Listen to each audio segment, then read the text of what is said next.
Shalom, welcome to the Jewish View. My name is Rabbi Nachman Simon with the Chabados of Delmer, together with my co-host Mark Ronich of jbiztechvalley.com and Statewide News Service. Well, Rabbi, we always like to have elected officials, especially local elected officials, on the program. And today we have the Bethlehem Town Supervisor, John Clarkson, a Democrat, and welcome to the Jewish View.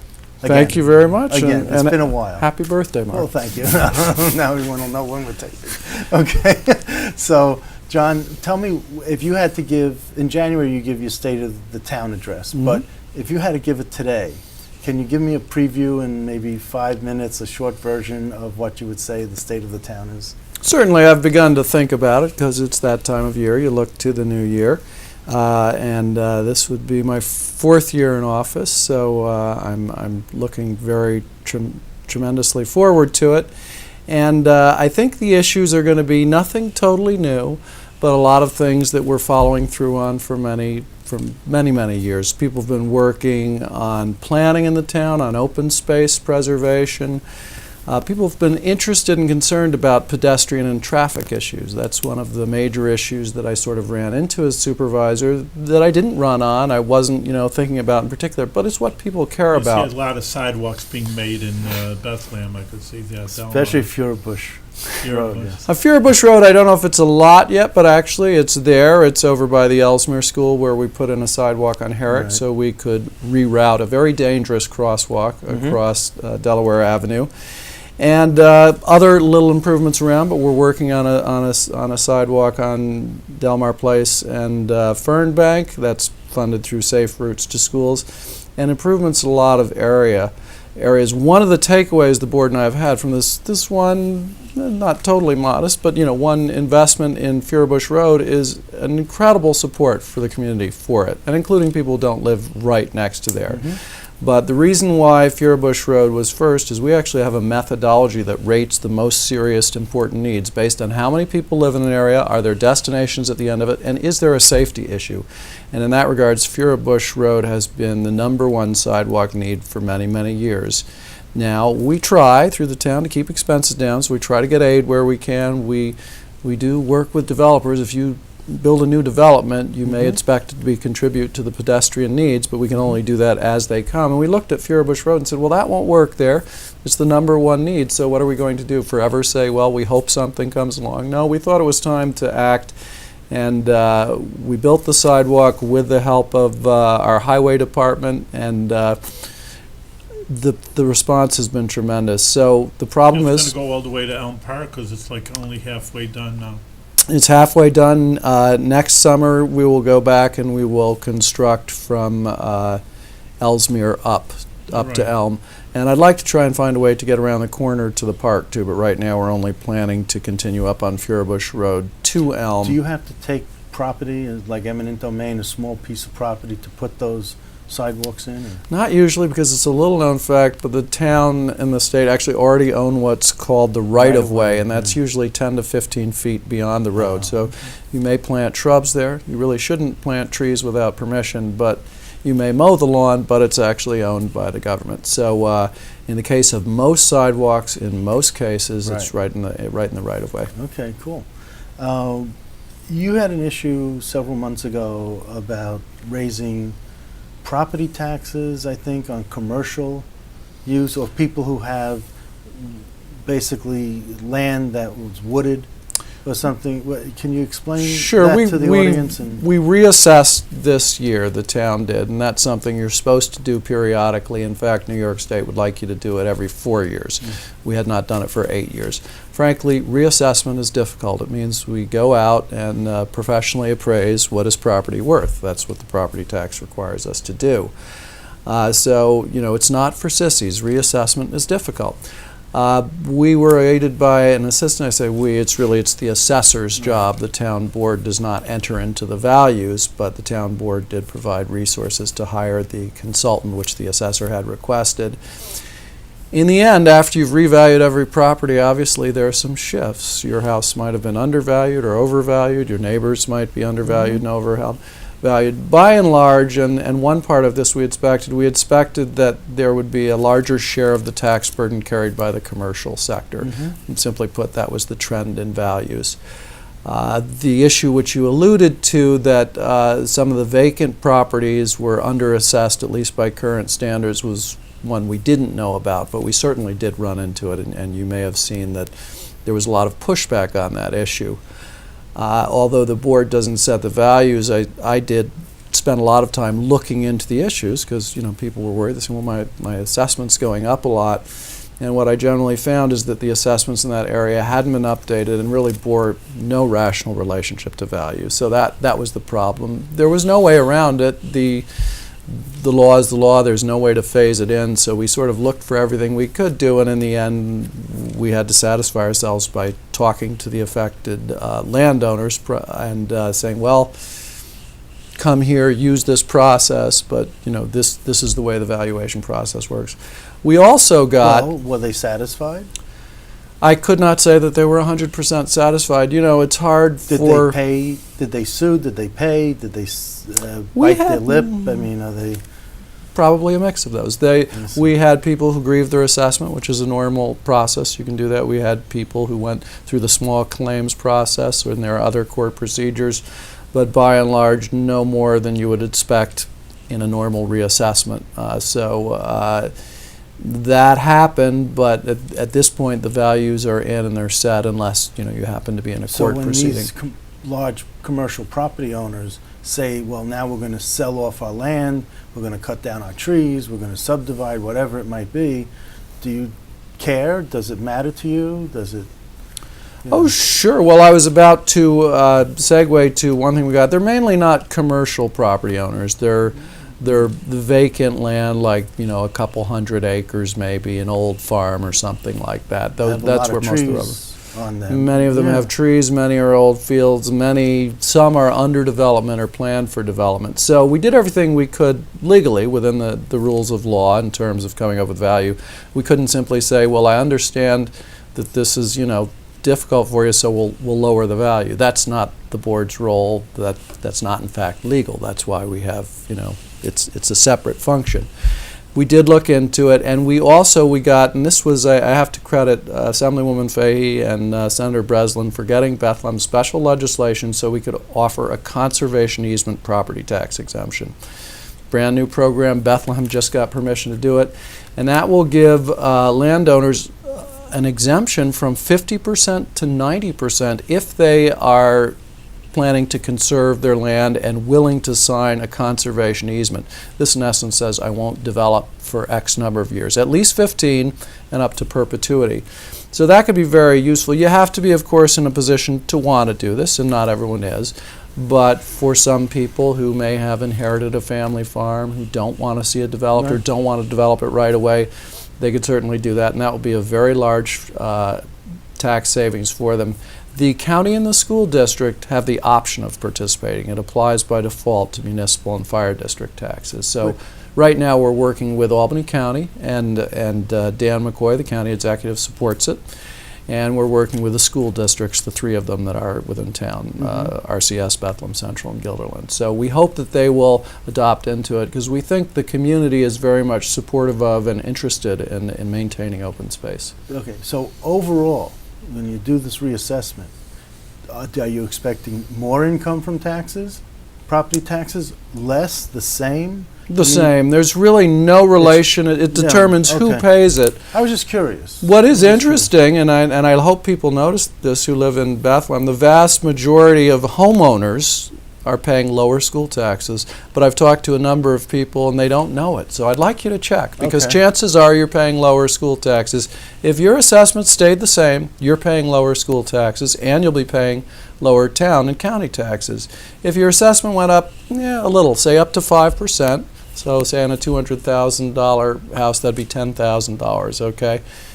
You're exactly even. You're where you would have been otherwise. A lot of people said, oh, it's reassessment, it goes up, that means more taxes, but it really doesn't do that. What controls the taxes are how much we need, and it should be, and in the case of Bethlehem, always is, below the property tax cap.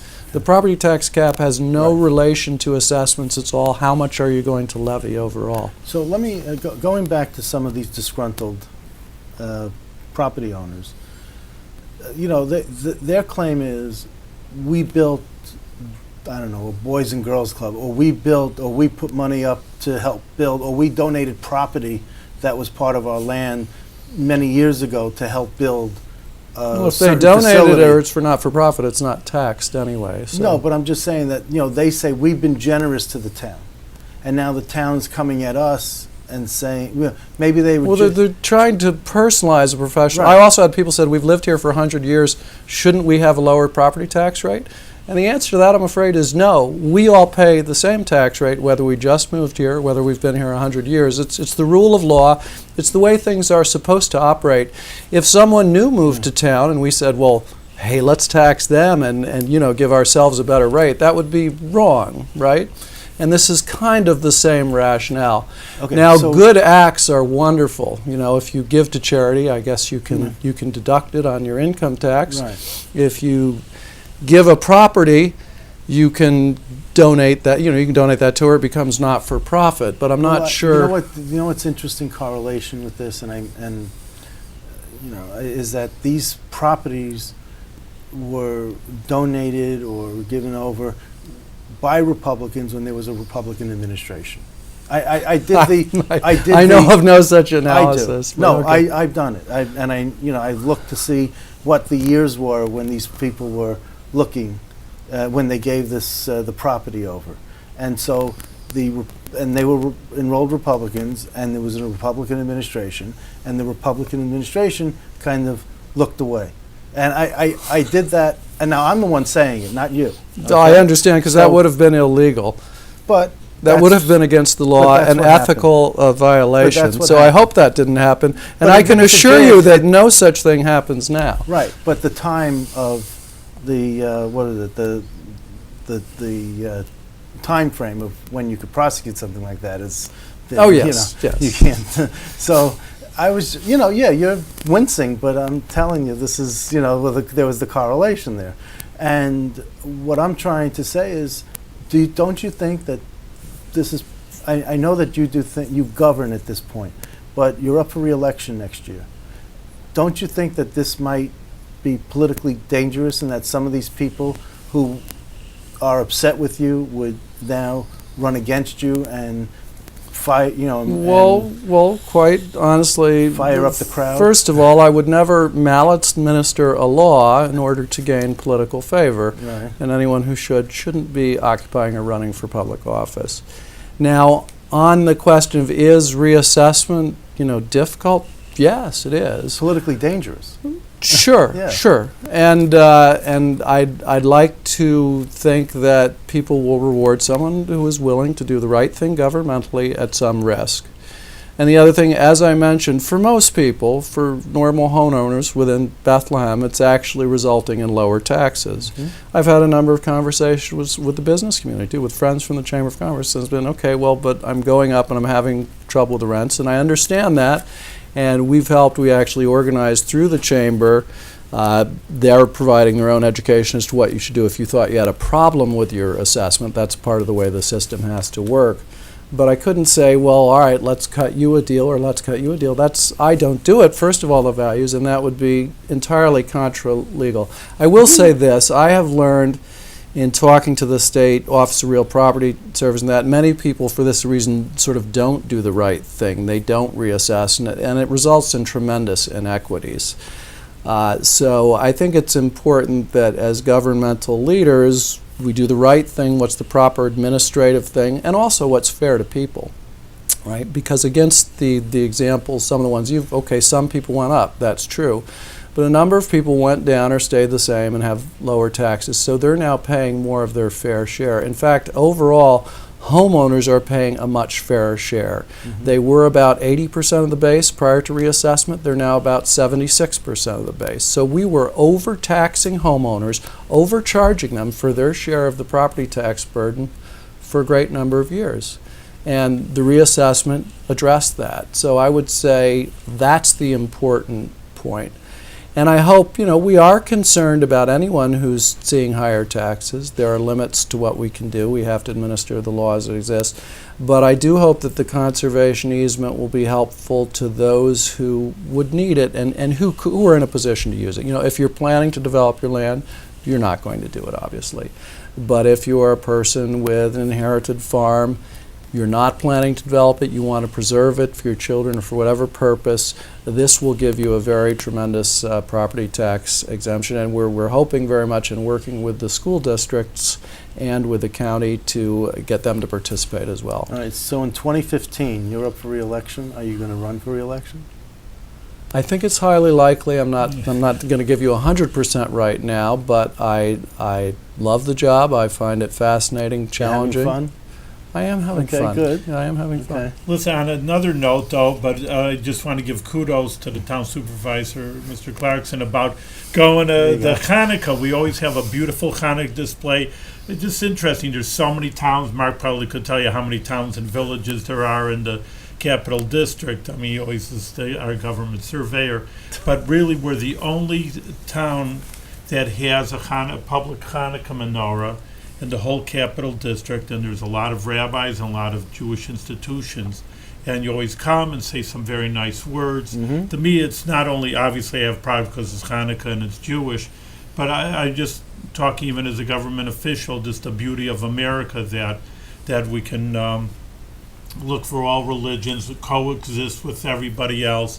Here we always, of course, our Bethlehem TV is very thank you all. So we had the head of the library, and we said thank you to them, and we have our little Hanukkah display right next to the Christmas tree. So we coexist and we get along, and I think it's just, again, thank you for being there, and it's just a beautiful idea what I think America is all about, that different groups and different peoples. Multicultural. To live together and accept each other and make it a better city and a country. Well, I'm glad we have it. It's a wonderful event. It's great to have the gathering, and it gets very complex when it goes into court decisions. But I do feel we should have celebrations of religion in what ways we can. Have you learned over the years when you've come to the Hanukkah menorah lighting? Have you learned things? Or was this familiar to you already?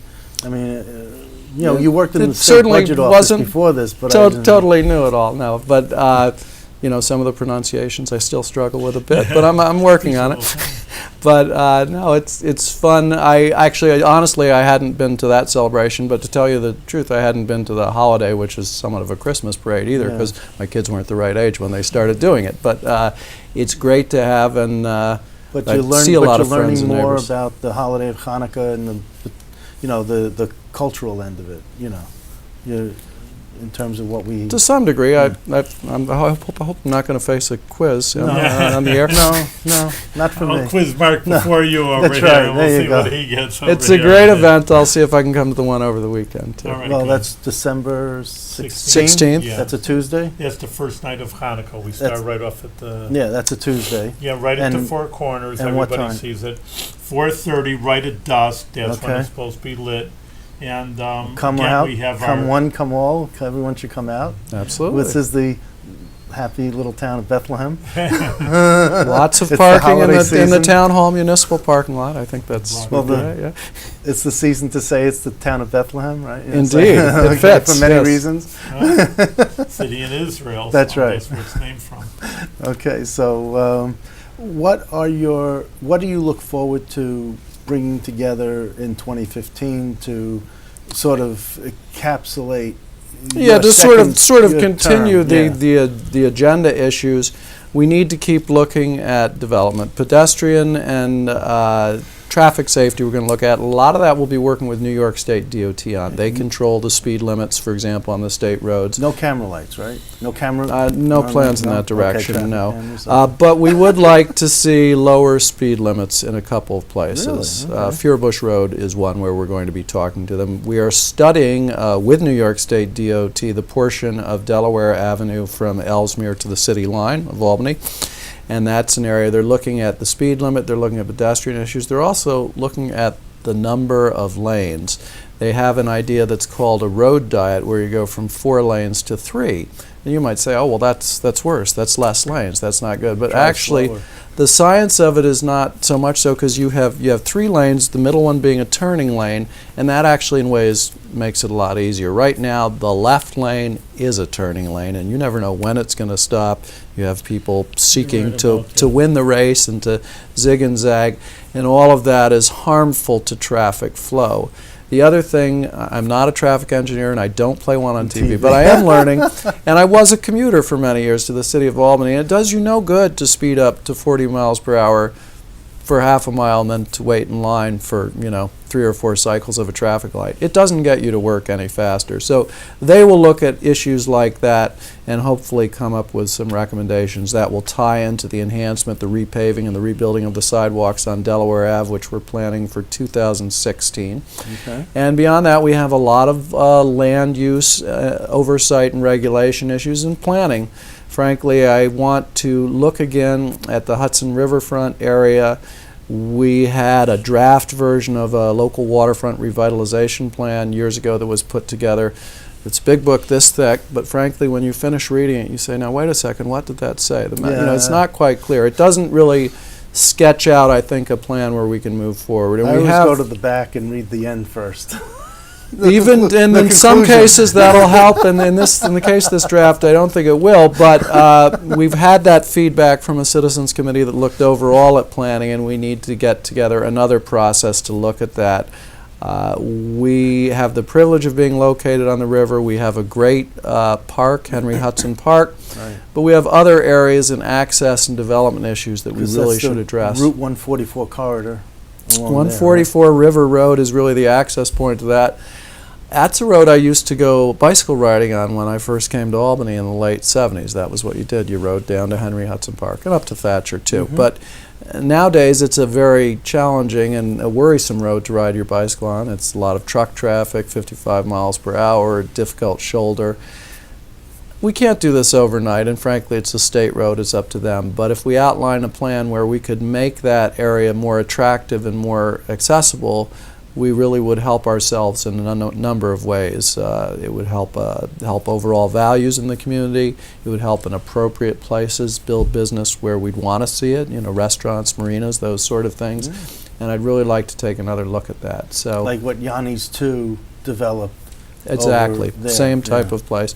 We don't have anything like that in all the 11 miles that we have. Right, because And- you had the boathouse in Albany by the Corning Preserve, and then you got Yanni's 2 and nothing in between. We're planning to go over there in the middle of the night, untether the boathouse, and bring it down to Henry Hudson.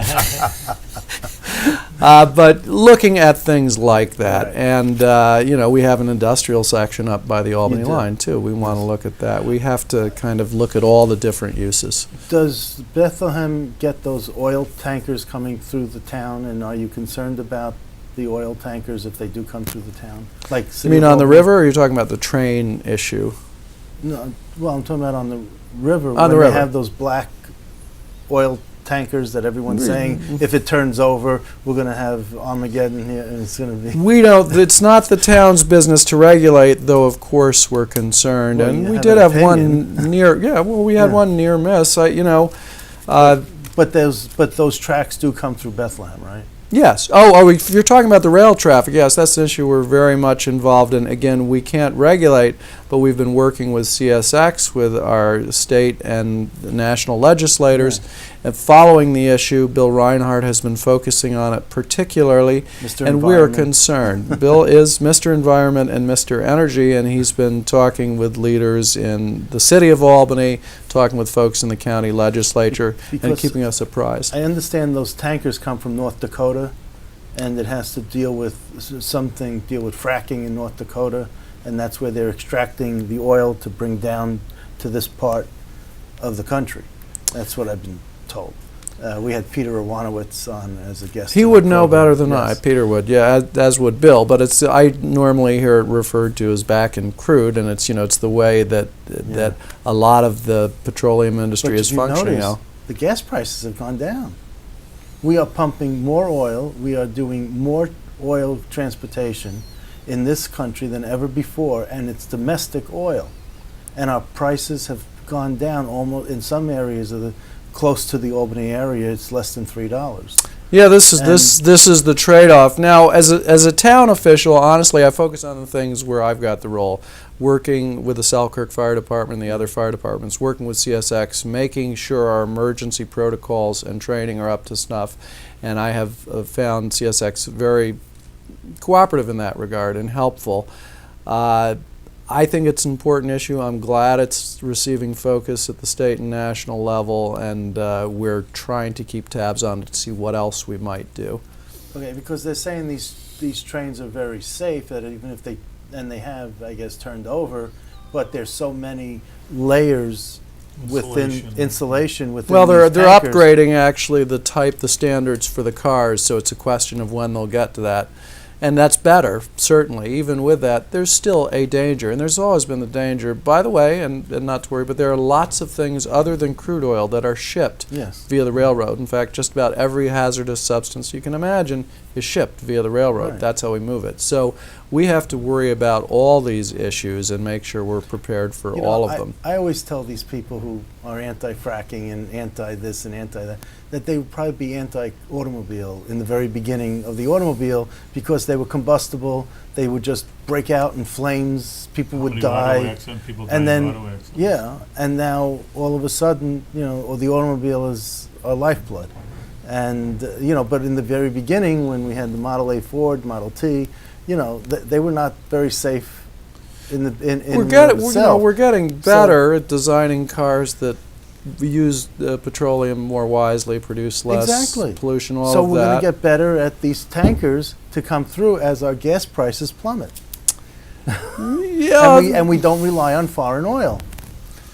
And that's the way I look at it. And we're contributing to the lack we're helping in that, in relying more on domestic oil than foreign oil. There's a plus and minus to everything. I know. I think he's going above my pay grade here, though. I'm only working to make sure we're prepared to the extent we can before this, and that we, the town, are represented and hearing from people who are looking at this issue. We only a few minutes. You have one more good question over here, Mark. I have one good concluding question. You're the reporter here. Why do you want to lower the speed limit? New York City lowered the speed limit from 30 to 25.